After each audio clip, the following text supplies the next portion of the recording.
আমরা এসছি সবাই দায়িত্ব নিয়েছে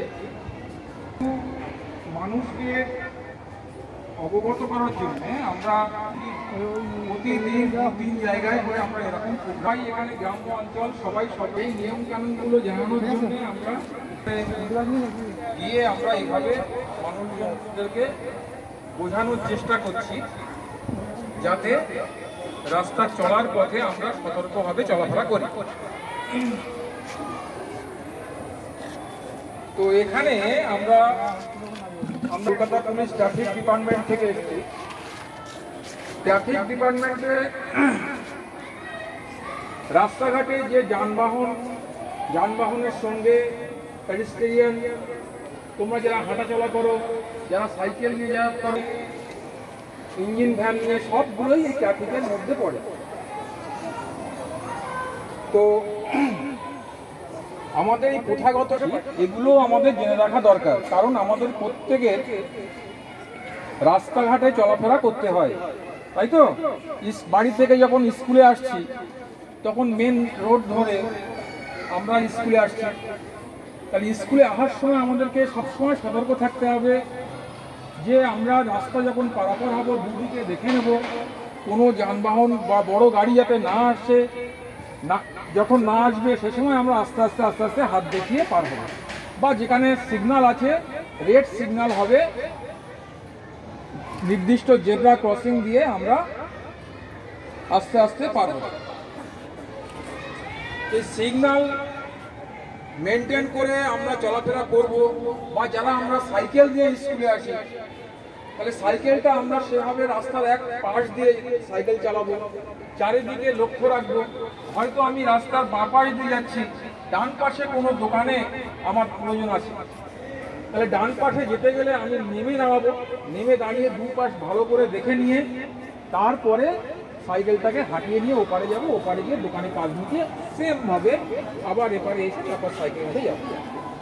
তোমার সাইকেল চালাচ্ছেন, সাইকেল চালাতে আগে মনে হলো যে আমার ওপারে তো ওই দোকানটা একটা পেন কেনার ছিল, তুই ফট করে ঘুরিয়ে দিলে, কিন্তু দেখা যাচ্ছে যে অপর সাইড যে গাড়ি সে তো জানে না যে তুমি ফট করে ঘুরবে এরকম ভাবে, ধাক্কা মেরে দিলে। এতে কি হয়, অ্যাক্সিডেন্টের সম্ভাবনা থাকে।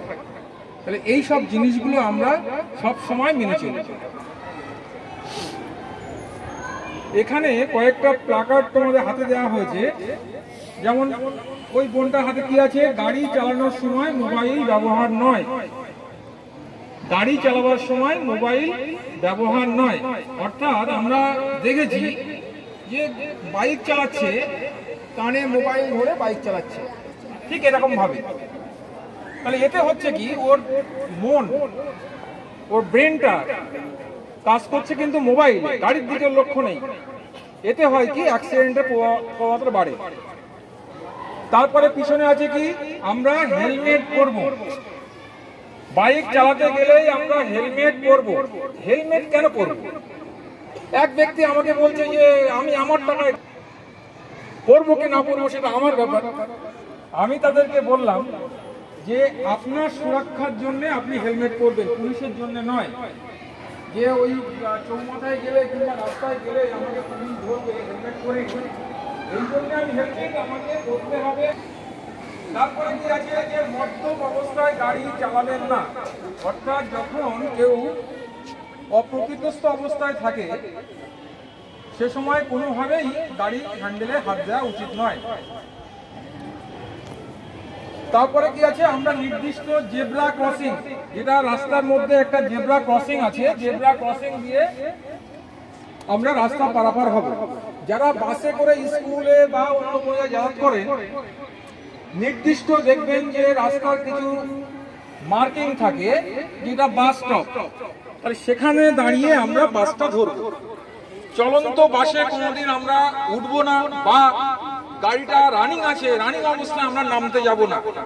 প্রতি ক্ষেত্রেই কিন্তু আমাদের দুর্ঘটনা হওয়ার সম্ভাবনা থেকে যায়।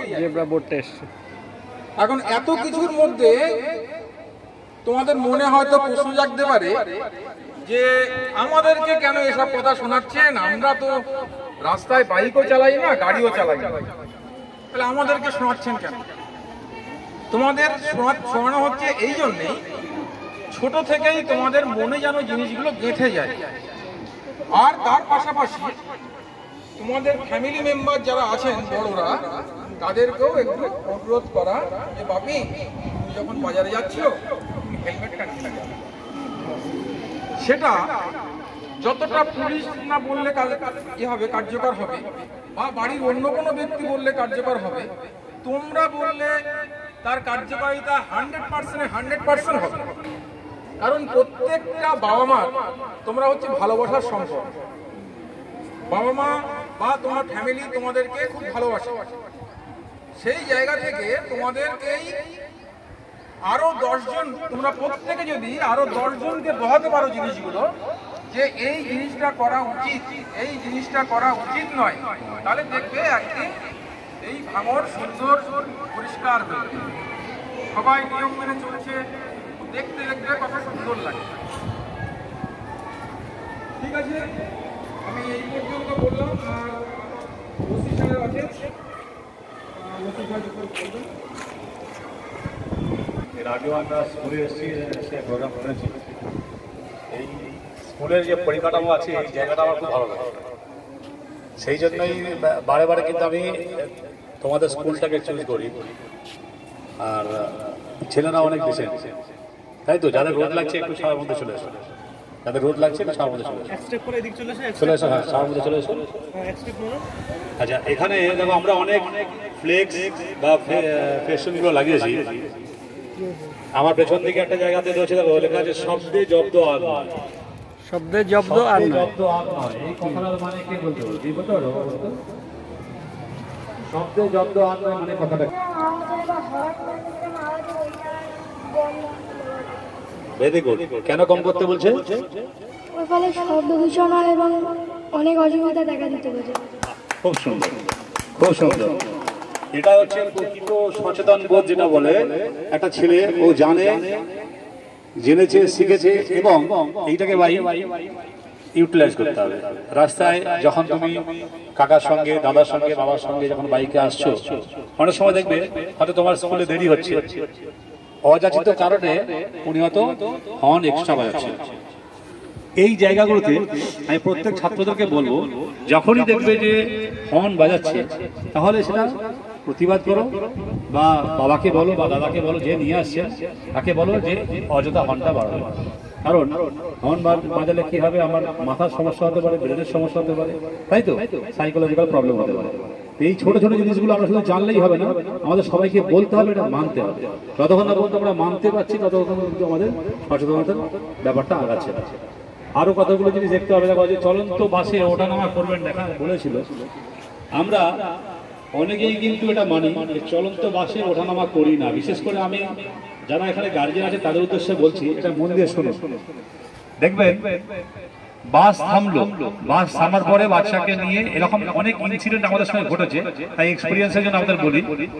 বাস থামলো, বাসের থামার সঙ্গে সঙ্গে ওরা নেমেছে, মা বাচ্চার হাত ধরেই হাঁটছে, সেটা একেবারে অপ্রাসঙ্গিক জায়গা।